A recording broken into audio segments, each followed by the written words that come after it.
Okay, so we're going to have a look at lip syncing your character's mouth shapes to an audio track to make your character speak.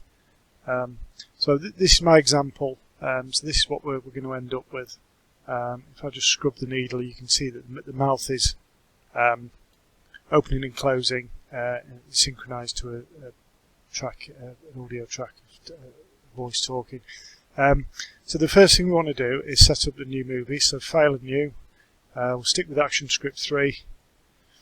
Okay, now this first bit I'm going to sort of jump ahead a bit, so I've got a pre-made asset here that I'm going to use. So I'm just going to bring this across. Okay, so you want a pre-made asset, character's face, which obviously first of all you can draw out yourselves. Practice using the drawing tool. I use the pen tool to draw this. So that's set up. Just going to break that apart for a minute. So we've got our main face here. So I'm going to give the layer a name. So I'm going to call it character face. Okay, the other main layer we want on the timeline is the audio track. So I'm going to create a second layer and call it audio. Okay, so the first thing to do is to select the character's face, and just with the black arrow click and drag over it, or click on the layer to select all. And this time we're going to turn this into a symbol, but this time it's going to be a graphic symbol. So to do that, press F8. From here, in the drop down where it says type, it will probably be preset to movie clip. Just make sure you click on the drop down and select graphic. I'm going to give the graphic a name, keep the naming literal. We call it character face.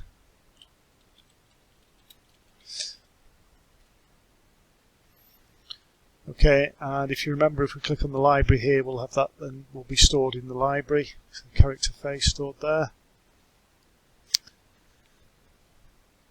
Okay, so inside here, so if I just double click to go inside the character face graphic symbol, and if you remember, if we look at this little sort of trail here, we can see we've gone inside the character face symbol here.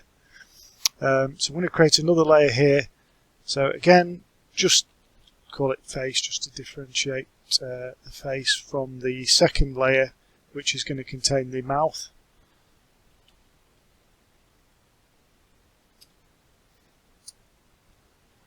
Okay, so now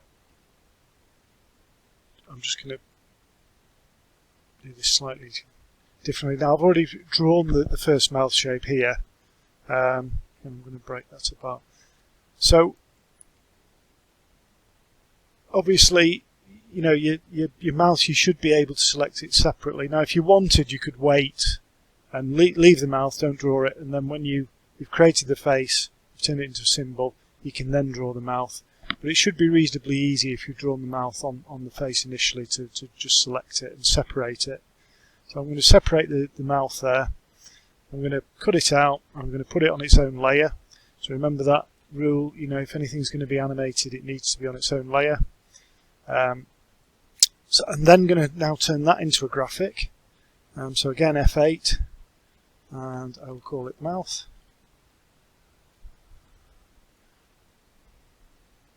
Oh, sorry, I've already got one or two symbols in here. Just have to put a one at the end of it, but essentially call it mouth. Now again, I've got pre-made assets in the previous movie here in my main example, so I'm just going to take those from here and copy them across. But obviously, if you can draw yours out, you can just draw them on this. On the stage here, on the mouth layer, that's fine. I've got 3 mouth shapes in total, so if you can create 3 mouth shapes too, so one mouth closed, one mouth half open and one mouth fully open. So again, I'll just copy mine across so you can see my 3 mouth shapes here. Now what I want to do is I want another now timeline inside this mouth graphic symbol here. So you can see we've got these timelines nested one inside the other. So if I select these two new mouth shapes, cut them out, double click on my mouth graphic symbol, my closed mouth, and then inside there I'm going to insert two blank keyframes by pressing F7. If you remember, F7 is blank keyframe. So we've got two new blank keyframes, and then on each of those, so you see on the first keyframe we've got my closed mouth. Second keyframe, I'm just going to paste my two new mouth shapes in. Now what's useful as well, you can see that this cross here represents where the graphic symbol was on the previous frame, so this is where my closed mouth shape is. So I can just move my next mouth shape up to line up with that, and then I can cut out my third mouth shape, okay, and paste that into the third empty keyframe, and again just move that up into place. So you can see now I have my mouth, okay, and you can see if I scrub the needle across there, it's opening and closing. So all I want to do now is I'm going to move that into place so it's in the right place on the face. So actually I probably should have lined this up over the face in the first place, but never mind. Again, if you remember, onion skin's really useful when you're trying to line things up, as I think you know now. So I can if I turn on onion skin, you can see I can see where the mouth is on the previous frame, so that's very useful. Again, I can do a little scrub of the needle to check I'm happy with that, so I'm reasonably happy with that, that's fine. So we've got the mouth set up. So again, I'm going to just name the layer, so call it mouth. And then I'm going to create a second layer. I'm going to call this label. Okay, and then I'm going to right click on the actual timeline on the label layer and select convert to blank keyframes, and then I can click on each of these blank keyframes on the label layer, and I can give each of these frames a name, which can be useful. It's really, in this instance, really just showing you this to make you aware that you can label your frames and give them names.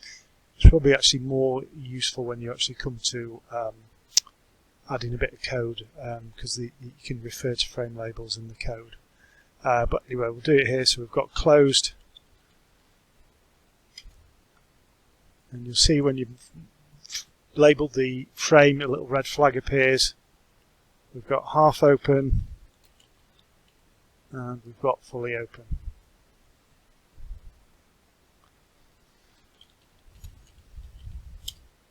Okay, so we've labelled our frames. So again, just to look at this top left hand corner here, which is really useful. It just indicates to you exactly where you are. You know, particularly when you're working with kind of nested graphics or movie clips. So it shows us that we're inside the mouth movie clip, which is inside the character face movie clip, which is on the main timeline. Okay, so all I want to do now is I'm just going to jump back to the main timeline. So if I click on scene 1, and if you remember, on the main timeline we have the audio layer and then the graphic symbol, the character's face graphic symbol. So I'm going to just extend, so if I shift click at about frame 100, press F5, and that just blocks out those two layers up to frame 100.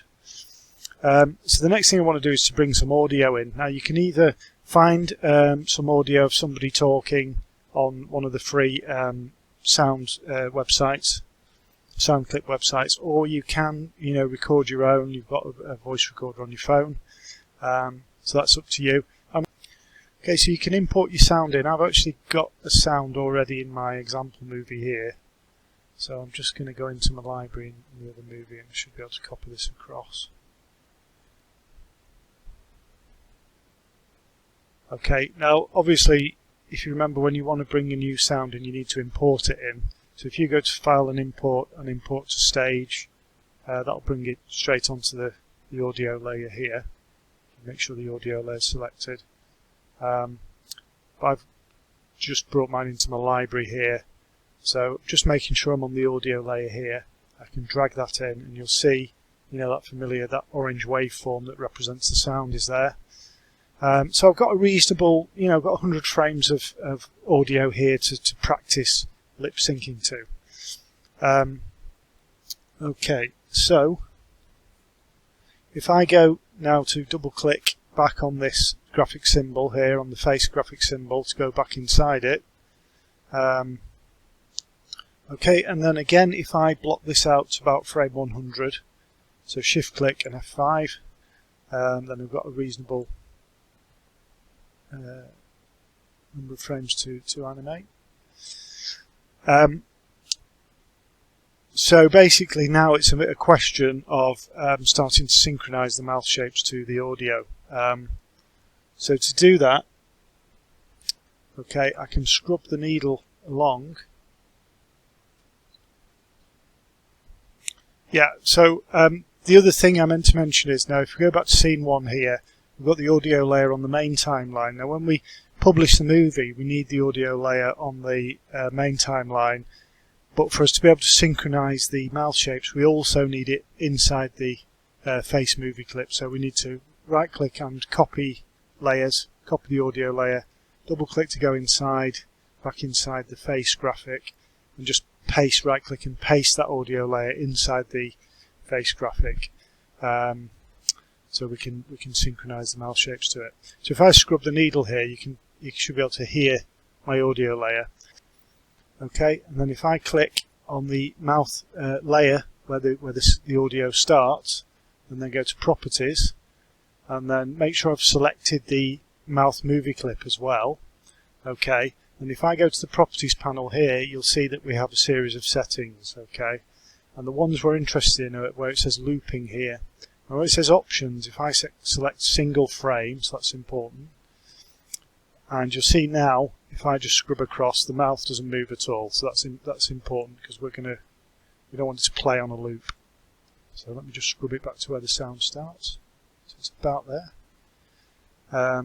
Click back on the mouth movie clip, go back to properties. So we've got it set to single frame now, which is what we wanted. So the other key thing is, if we select use frame picker, you'll see that it's we've got all those 3 mouth shapes that are inside the mouth movie clip are available for us to select quickly and easily when we need them.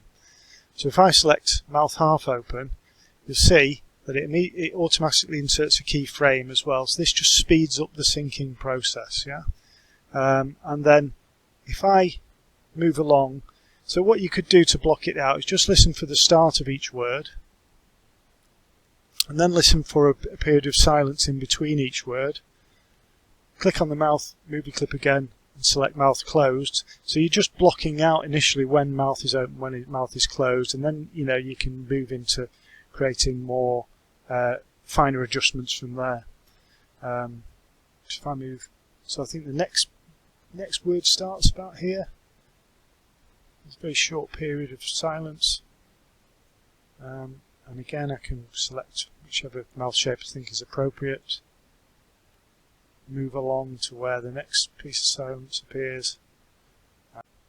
Okay, and if you follow this procedure, you should be able to make your characters talk.